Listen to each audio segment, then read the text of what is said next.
Anytime you travel halfway across the world and then jump in an off-road vehicle and travel for 10 hours up into the Andes, you just hope that it's going to be worthwhile.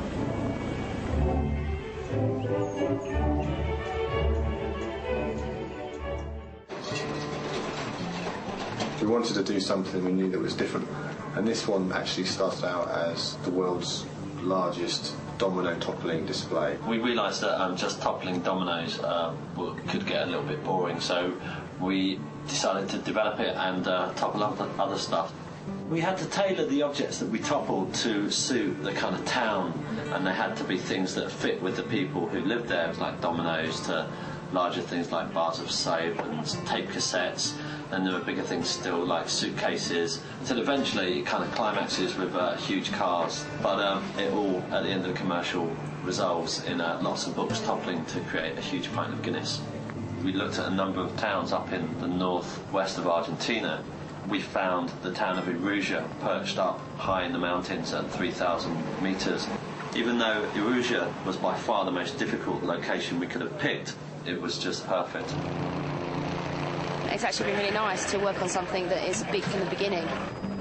We knew it was going to be tough to find a location. What's unique about an environment like this is the actual passage in.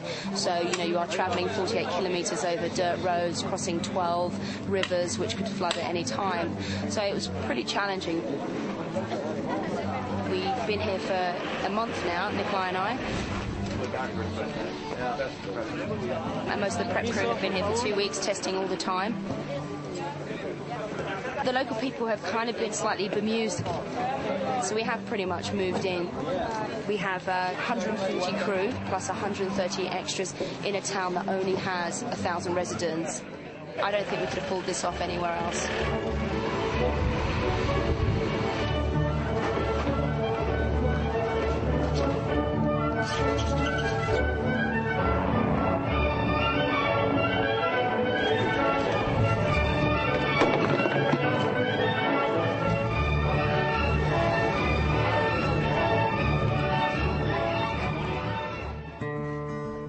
Casting mean like 18 days of casting. We went to 5 different towns. They don't work as extras, they don't work as actors, so it was difficult to explain them, and we found great people.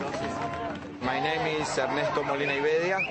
I'm a local production designer. We are here with 26 trucks of stuffs. We have 10,000 books, 70 wardrobes, 50 fridges, 400 tires, 6 cars. I have a list like that.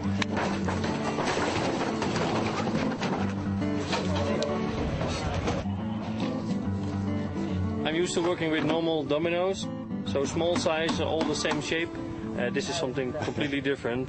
To get the things to topple, you have to put it in such a position that it's on the edge of already falling. It's like being on the edge of what's possible. The domino room here, that's really our terrain. We know what we're doing there. They've designed a really strange structure on which we have to think somewhere around 7,000 dominoes on the table. My name's Kelly Kirby. I do special effects. Essentially, I just am involved in all things that fall, except for dominoes. It's the first time I've had to do something like this so far away from any of the resources I'm accustomed to. We're making everything with rocks. We stack things on rocks, and then we push them over and hope that all of them fall. It's quite an achievement to be able to do it practically, especially when we're balancing cars.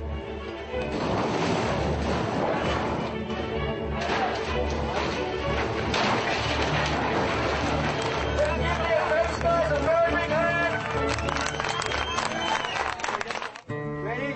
Roll cameras. Action. This has been, in my whole life, this has been the toughest shoot I've ever been in my whole life. We're dealing with high altitude, we're far away from everything, but it's pretty good. We've done so many shots. We only have 20 rolls left of film. That was okay, that was great, so it's going pretty well. It was Nikolai's idea to have this enormous structure created from thousands of books that would topple upwards.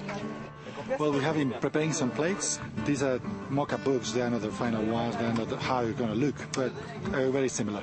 And this is exactly the kind of movement we're going to try to imitate, but in a more controlled way. The people in and around the Rugia that were in the commercial were fantastic. They really threw themselves into it. Nikolai throws a kind of mad enthusiasm into everything that he does.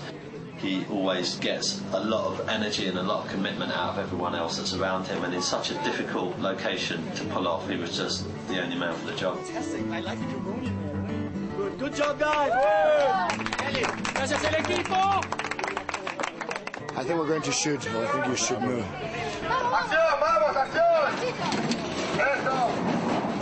It's very difficult to work in the cars. I love the faces, but they have really no tradition of acting. So it's very tough for me to direct them. But they are so quiet and have such less problems than the people in the cities. It's good. So here we are on the last morning of the shoot.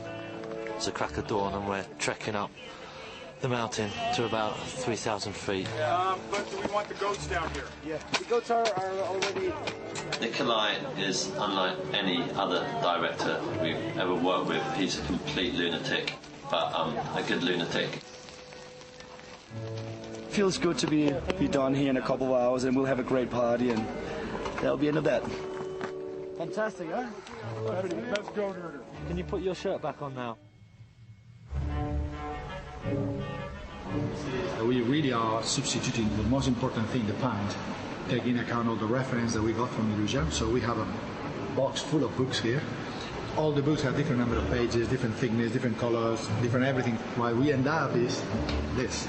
This in a way emulates exactly how the guys in Rugia did it for us, because all the prop department did a rig for us. So we're basically trying to copy the same approach. I think in total was 485 books. The implications of having so many books meant that the machines could barely cope. For me, this is probably one of the most difficult projects, because you cannot see the pine until you hit the render button. So basically it was a task of going back and forth again and again and again and again and again and again and again until we got it right.